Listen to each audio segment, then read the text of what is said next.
Kila mwanadamu huwa anapenda sana kupokea, lakini si kila mwanadamu anapenda kushukuru.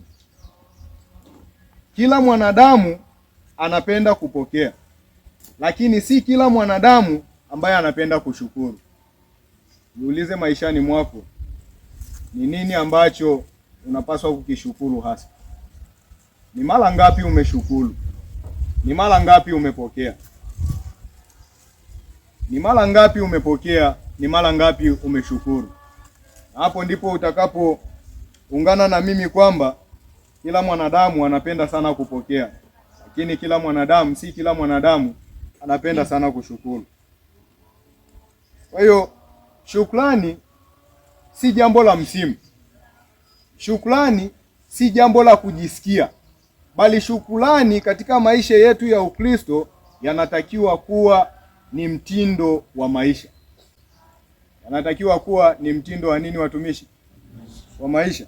Tumepata fungu letu kuu kutoka kitabu cha Wathesalonike wa kwanza 5 mstari wa 18. Kuanzia 16 mpaka 18, nitapenda tusome ile 18. Shukuruni kwa kila jambo.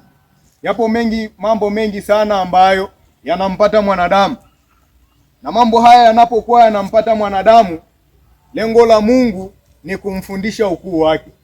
Lengo la Mungu ni kumwonyesha mwanadamu nafasi yake katika maisha ya mwanadamu. Watu wengi tunapitia changamoto nyingi. Watu wengi tunapitia matatizo mengi. Lakini mara baada ya kutoka kwenye hizo changamoto tunamsahau Mungu. Lakini mara baada ya kutoka kwenye hizo changamoto tunasahau nafasi ya Mungu iliyokuwepo katika maisha yetu. Siku moja niliuliza kwamba wangapi tumewahi kulala vile vitanda vya hospitalini tukiwa wazima tulilazwa. Watu wengi mlinyosha mikono. Je, ni wangapi tulikumbuka kumshukuru Mungu mara baada ya kutoka hospitalini? Ni mara ngapi ulishukuru mara baada ya kutoka kwenye ile changamoto ambayo ulijua kamwe siwezi nikatoboa? Ni wangapi tulishukuru? Ni wangapi tulimshukuru Mungu mara baada ya kutuvusha kwenye stage ambayo tuliona kwetu kwa maisha yetu ya kibinadamu hatuwezi, lakini Mungu akakutendea na ukavuka salama? Ni wangapi mlishukuru, au ni wangapi tulishukuru? Kwa ukimya huo ninagundua sisi wote ni wanafiki wa kushukuru. Ni wangapi ambao mara baada ya kuingia kwenye mahusiano Mungu aliwasafirisha salama, mkafikia mpaka hatua ya familia, mkatenga muda wenu pamoja na wenzi wenu wa maisha kumshukuru Mungu? Ni wangapi? Ulikuwa huna nyumba, ndio. Ulikuwa huna elimu, ndio. Je, baada ya kupata hivyo vitu ulimshukuru Mungu?